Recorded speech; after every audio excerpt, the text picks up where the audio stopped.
Snow battered the glass like 1,000 tiny fists, and the howling wind pressed against the tall windows of Ethan Cole's mansion. He stood by the fireplace, watching the flames dance across the logs as if they too were trying to fill the silence that had lived there for years. The grandfather clock ticked behind him, its rhythm slow, deliberate, mocking. Outside, the world was celebrating. He could see faint flashes of Christmas lights from the houses below the hill, families laughing, music spilling into the night. Inside his house, nothing but the crackle of fire and the whisper of guilt. He poured another glass of scotch and stared at the empty chair across from him. "Another Christmas, just you and me," he muttered to no one. His voice echoed slightly in the vast living room.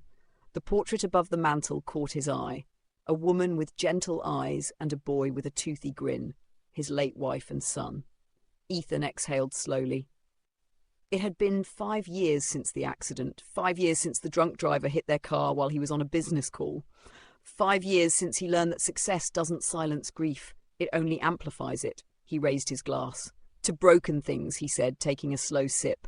The lights flickered from the storm. A branch scratched against the window. Then a knock. He frowned. No one visited him, not on Christmas Eve. Not ever. The knock came again, a little louder this time. Ethan set his glass down, his jaw tightening. "Who the hell?" He walked toward the door, the polished floor echoing under his steps. When he opened it, a rush of cold air hit him, and 2 figures stood in the snow.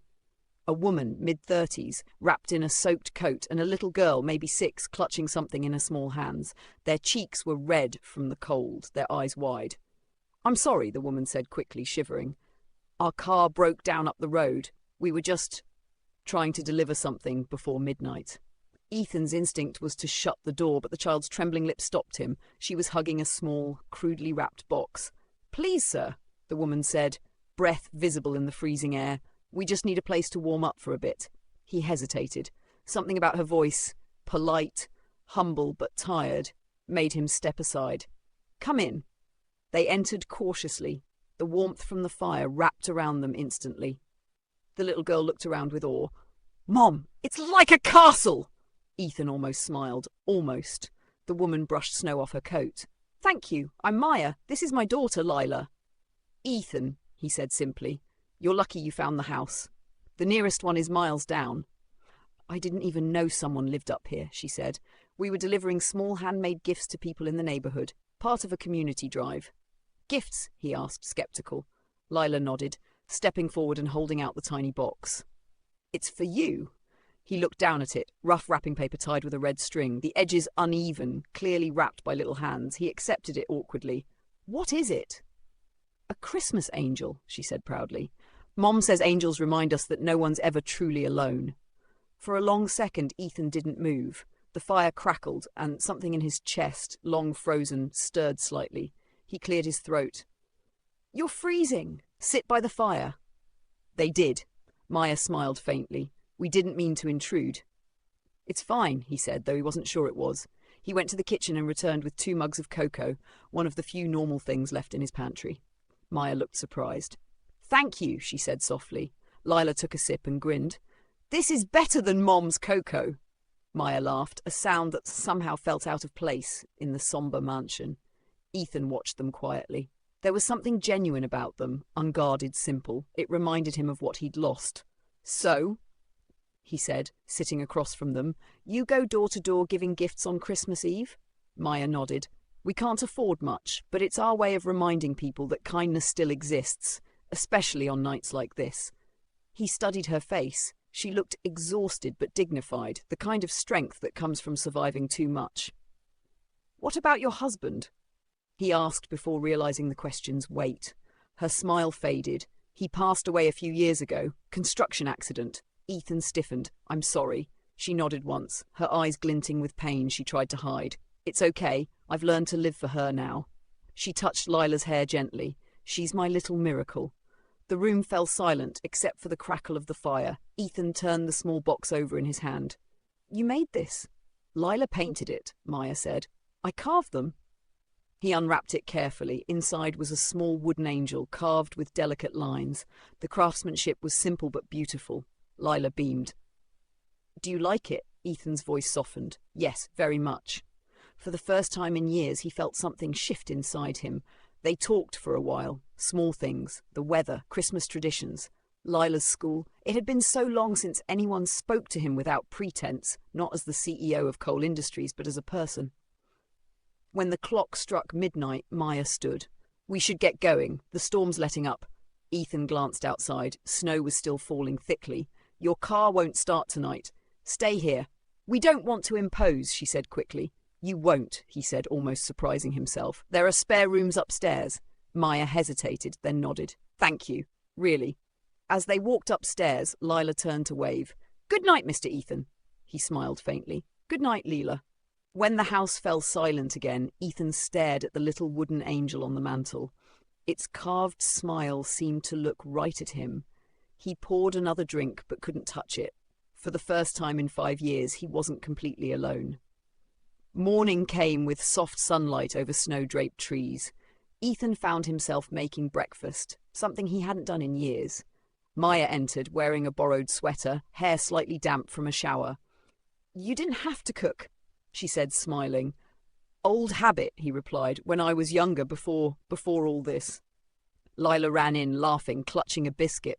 Mom, he made pancakes, Ethan chuckled. I had to bribe her to stop feeding my dog imaginary food.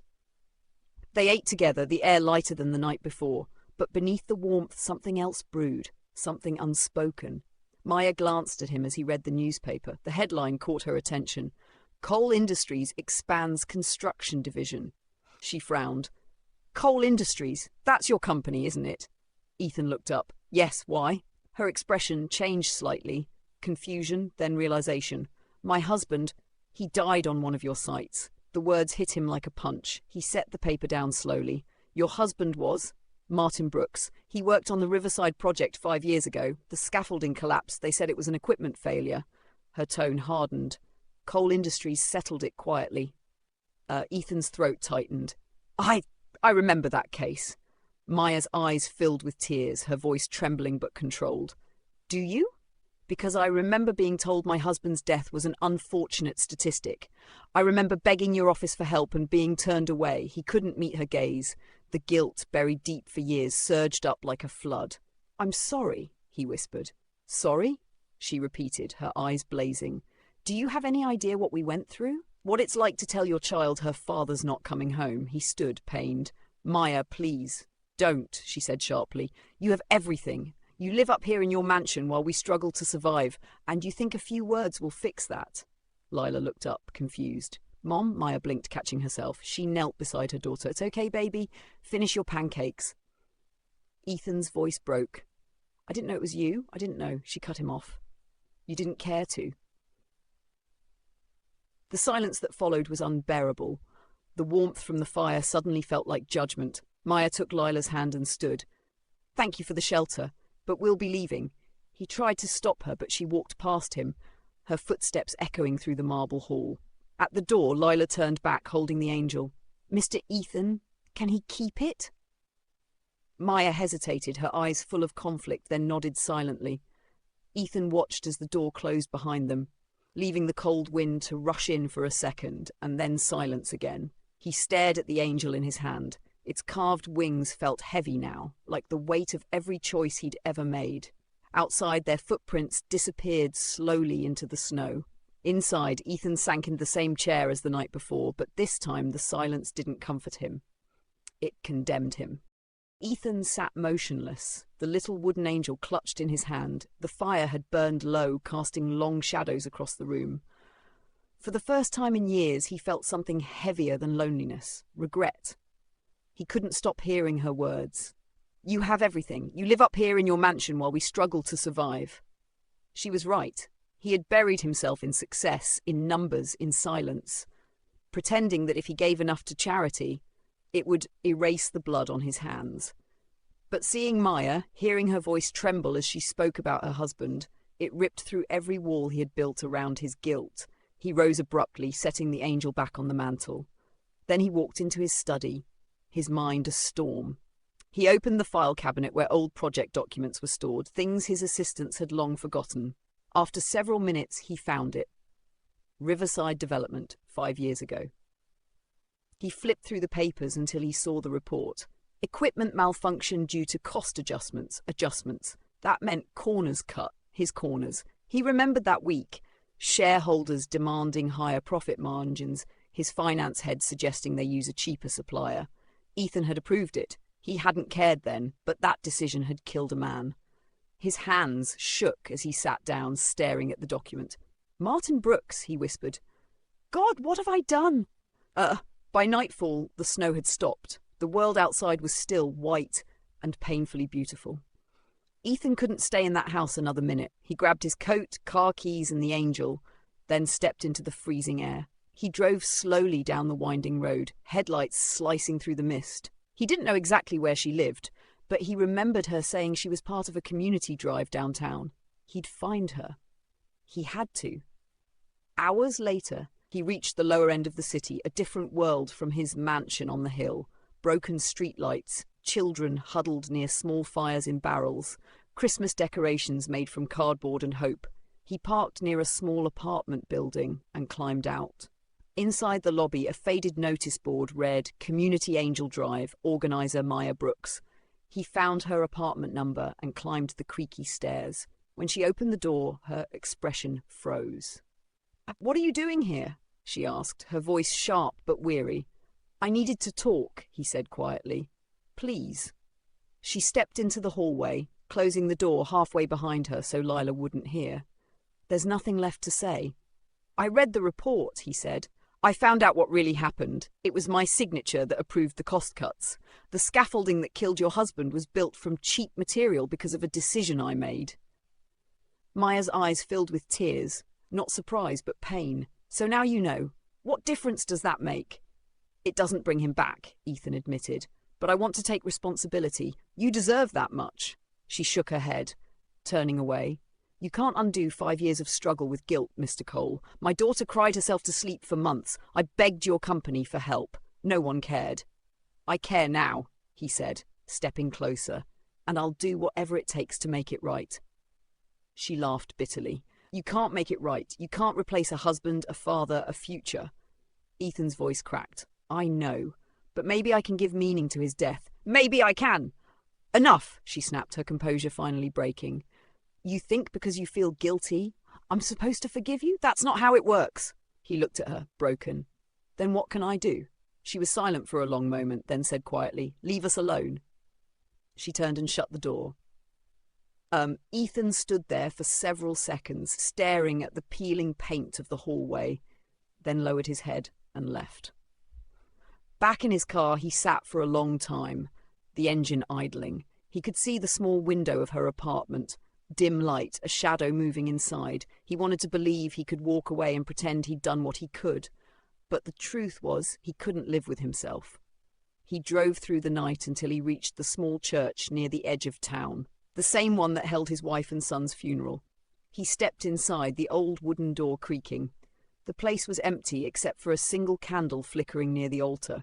He sat in the last pew and dropped his face into his hands. "Why them?" he whispered. "Why do I get to live in comfort while everyone I hurt pays the price?" A voice echoed softly behind him. "Maybe because you still have something left to give." It was Father Gabriel, the old priest who had presided over his family's funeral. Ethan turned. "I don't deserve forgiveness." "Forgiveness isn't something you earn," the priest said gently. "It's something you accept and give." Ethan looked down at the angel in his hands. "A little girl gave me this last night, said it was to remind me that no one's ever alone." The priest smiled faintly. "Perhaps she was right. Perhaps she was sent to show you what grace looks like." Ethan swallowed hard. "I ruined her life." "Then help her build a new one," Father Gabriel said. "Not through guilt, through love."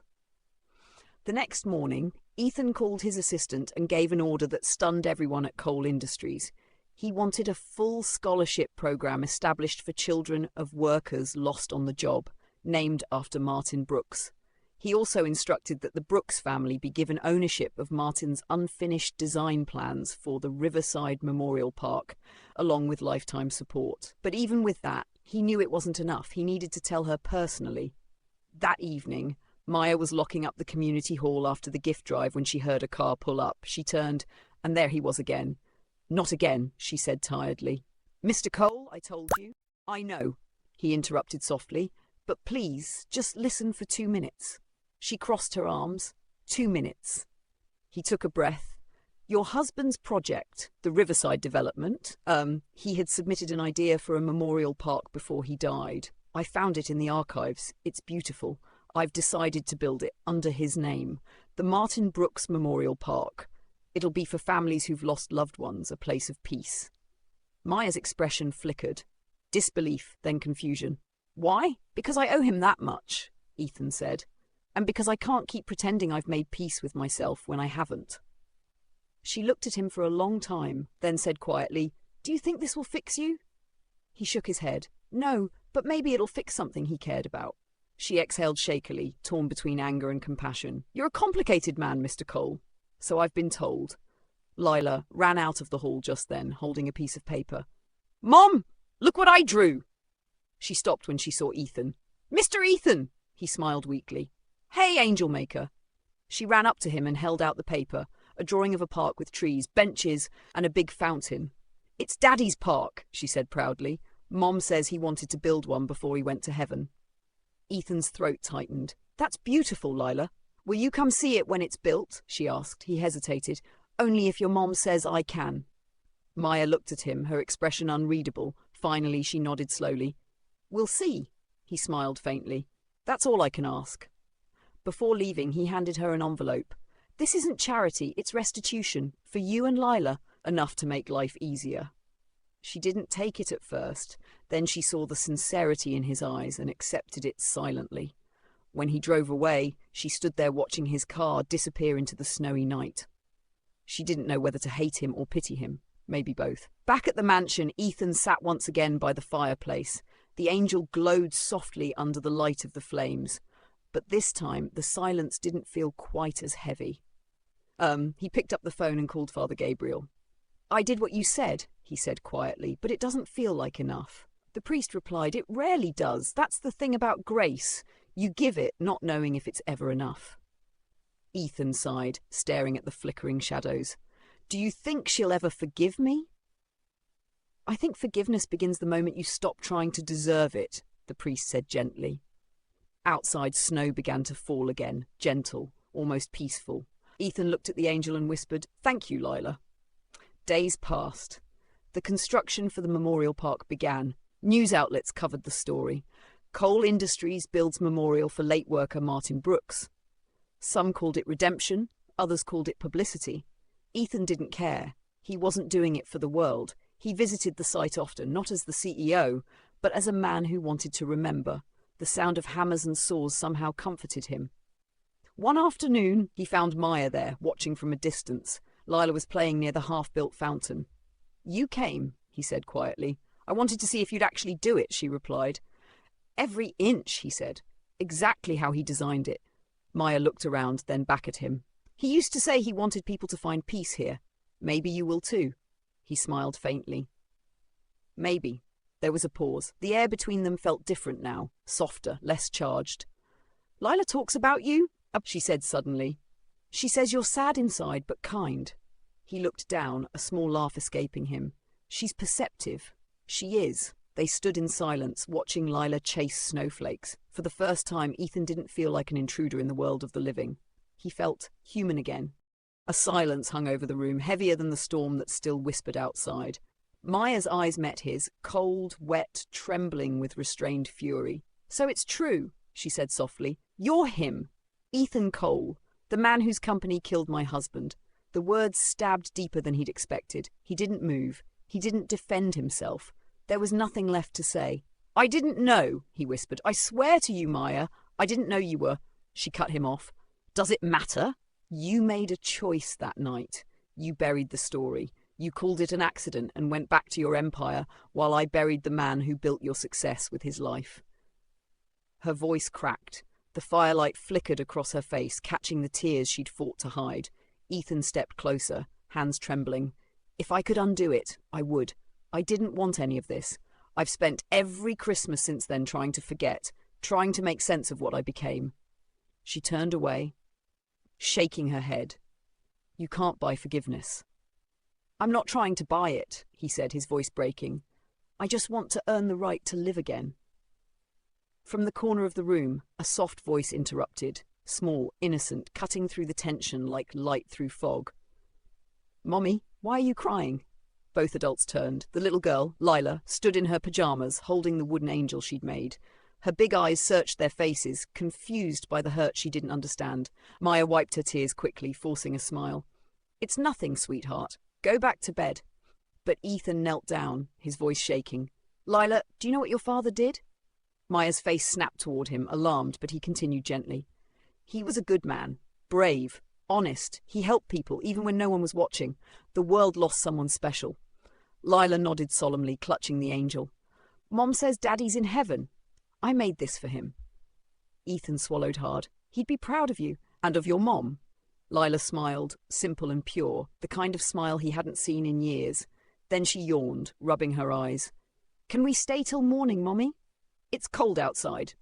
Maya hesitated. Her pride told her to leave. Her heart told her to let the night be what it was, an unexpected mercy in the middle of pain.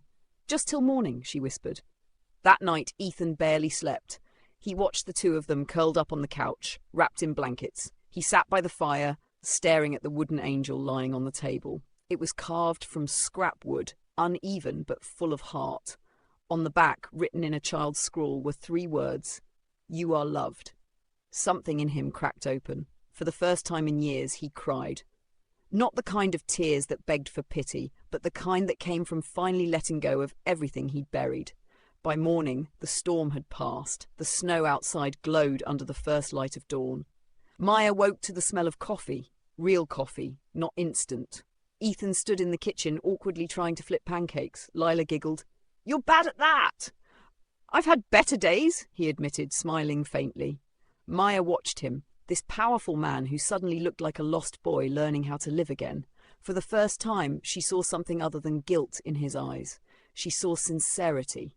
They ate together in quiet laughter, the weight between them slowly softening. When it was time to leave, Maya gathered her things. Ethan followed them to the door, unsure of what to say. Maya, he said finally, I don't expect you to forgive me, but I want to help you, both of you. Not out of guilt, but because it's the right thing. She looked at him carefully. Help how? I set up a fund this morning, he said, handing her a small envelope, for Lila's education. And there's a letter for you. It's not charity. It's something I should have done a long time ago. She took it, but didn't open it. You think money fixes everything? He shook his head. No, but it's a start. Maybe someday when I'm gone, you'll believe that I meant it. Maya looked at the envelope again, then at him. Her eyes softened just a little. You don't have to be gone for that. He blinked, surprised. She smiled faintly. Come by for dinner sometime. Lila's been asking about you since breakfast. Says you remind her of Santa Claus. A small laugh escaped his throat, the first genuine one in years. Santa Claus, huh? Guess I'll take that. As they walked out, the air was crisp, the world washed clean by snow. He stood in the doorway, watching them disappear down the driveway, the sound of their laughter echoing faintly through the cold. For once, the mansion didn't feel like a prison. It felt quiet, peaceful. He turned to look at the wooden angel again. It sat on the mantel, catching the light. A few weeks passed. Ethan threw himself into change, selling off unnecessary assets, redirecting his company's profits into rebuilding the lives his empire had broken. Maya and Lila visited often, sometimes for dinner, sometimes just to talk. Every visit chipped away at the man he used to be. One evening, months later, Lila ran up to him holding a card she'd made. On the front was a drawing, 3 figures holding hands under a Christmas tree. Inside, in wobbly handwriting, it said, "Thank you for not being alone anymore." Ethan stared at it for a long time, feeling a lump in his throat. That Christmas, he didn't wait alone. The fire crackled as Maya served cocoa, and Lila hung ornaments on the tree. There was music, laughter, and the faint smell of gingerbread in the air. He looked around the room. The same walls that once echoed with silence now breathed life again. Maya caught his gaze and smiled. "Merry Christmas, Ethan." "Merry Christmas," he said softly, his voice thick with gratitude. "And thank you for knocking on my door." She laughed lightly. It was Lila's idea. She said we should give something to someone who looked lonely. He looked at the child, her eyes bright, her heart pure. She gave me more than a gift. She gave me back my life. The clock struck midnight. Outside, snow began to fall again, soft, peaceful, forgiving. Ethan raised his cup in a quiet toast. To second chances. Maya clinked hers against his. And to finding family where you least expect it. Sometimes the greatest miracles don't come wrapped in gold or glitter. Sometimes they come as a knock on a lonely door and a gift carved from love. If this story touched your heart, don't forget to like, comment, and subscribe. Share this with someone who might need a little reminder that forgiveness can turn even the coldest winter into warmth again.